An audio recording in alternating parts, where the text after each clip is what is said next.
మీ SC ST సమస్య కోసం ఎప్పుడైనా మాట్లాడినా ఒక్కసారి ఆలోచండి.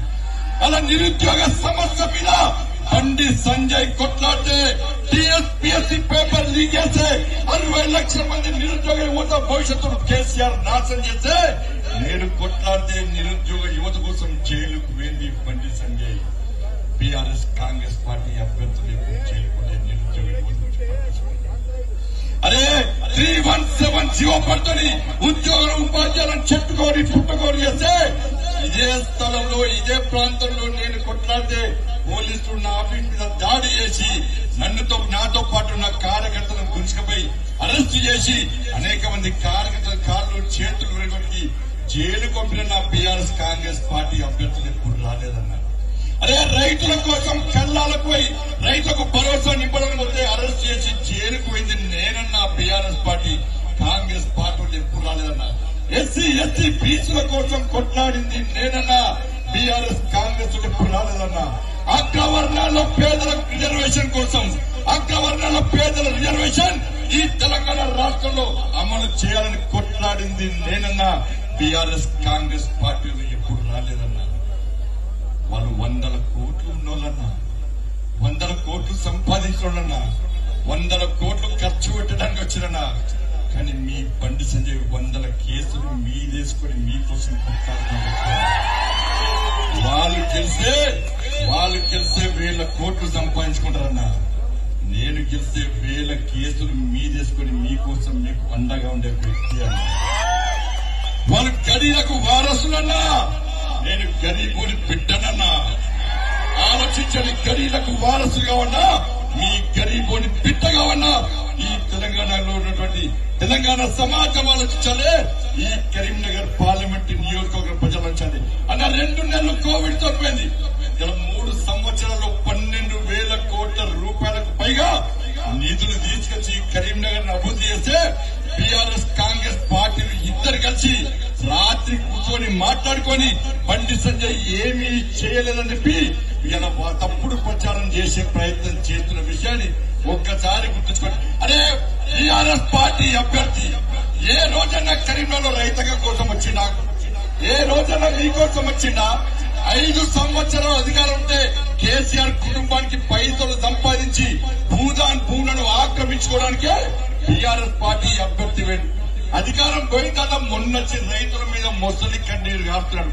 ఏ రోజన్నా రైతుల గురించి లేఖ రాసిందా అన్న వినోద్ కుమార్ గారు? ఏ రోజన్నా నిరుద్యోగ సమస్య గురించి కేసీఆర్ గారికి లేఖ రాసిందా అన్న? ఏ రోజైనా రైతుల గురించి లేఖ రాసిందా అన్న? ఏ రోజైనా 317 జీవో గురించి లేఖ రాసిందా అన్న? ఏ రోజు కరీంనగర్ అభివృద్ధికి లేఖ రాసిందా అన్న? ఏ రోజైనా బండి సంజయ్ కరీంనగర్ అభివృద్ధికి సహకరిస్తున్నాడు. మనం కూడా సహకరిద్దాం, కేంద్ర ప్రభుత్వానికి సహకరిద్దాం, కరీంనగర్ అభివృద్ధి చేసుకుందామని ఏ రోజైనా లేఖ రాసిందా అన్న? అరే కరీంనగర్ స్మార్ట్ సిటీ నిధులు డైవర్ట్ చేస్తే ఈ వినోద్ కుమార్ గారు ఏ రోజైనా లేఖ రాసిందా అన్న? ఆరోపి నిధులు ఇవ్వకుంటే ఏ రోజైనా వినోద్ కుమార్ గారు లేఖ రాసిందా అన్న?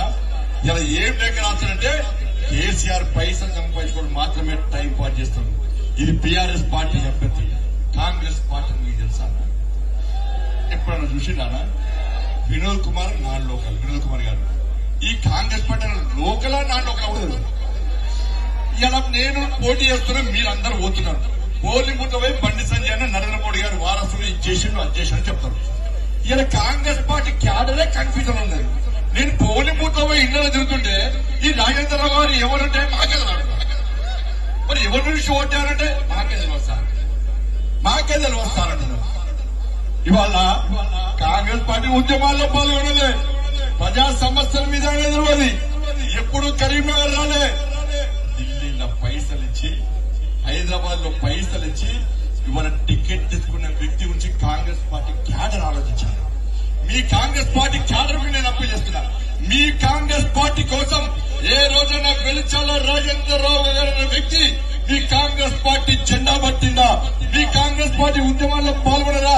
ఇలా నేను ఎంపీగా ఉన్నప్పుడు, ఈ కరీంనగర్ ఎంపీగా ఉన్నప్పుడు అనేక మంది కార్యకర్తలు ఇబ్బందులు ఉంటే నా దగ్గరకు వస్తే నేను కాంగ్రెస్ పార్టీ కార్యకర్తలు కూడా సహకరించిన పార్టీలు పక్కబెట్టి, అదే బీఆర్ఎస్ పార్టీ కార్యకర్తలకు కూడా నేను సహకరించిన ఒక ఎంపీగా మీరు ఇబ్బందులు ఉన్నప్పుడు ఒక్కసారి కాంగ్రెస్ పార్టీ బీఆర్ఎస్ పార్టీ కార్యకర్తలారా ఆలోచించండి. మీ నాయకులు కావాలా, నరేంద్ర మోడీ గారు ప్రధానమంత్రి కావాలన్నా ఒక్కసారి ఆలోచించండి. నరేంద్ర మోడీ గారు ప్రధానమంత్రి అయితేనే రేపు మీరు సర్పంచులు, ఎంపీడీసీలు, జెడ్పీడీసీలు అయితే మీకు న్యాయం జరుగుతుంది.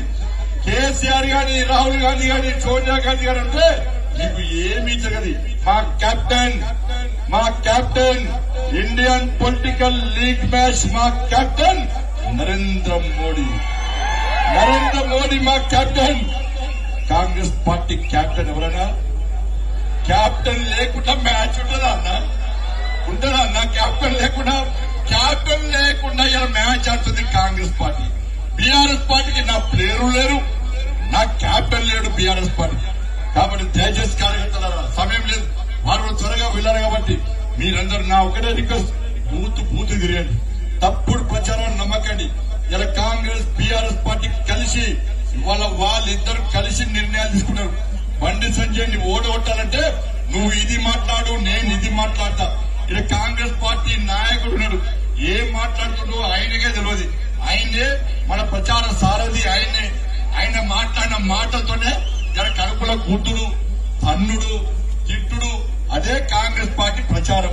కాబట్టి దయచేసి ఆలోచించండి. ఇలా కరీంనగర్ అభివృద్ధికి నేను చేస్తా.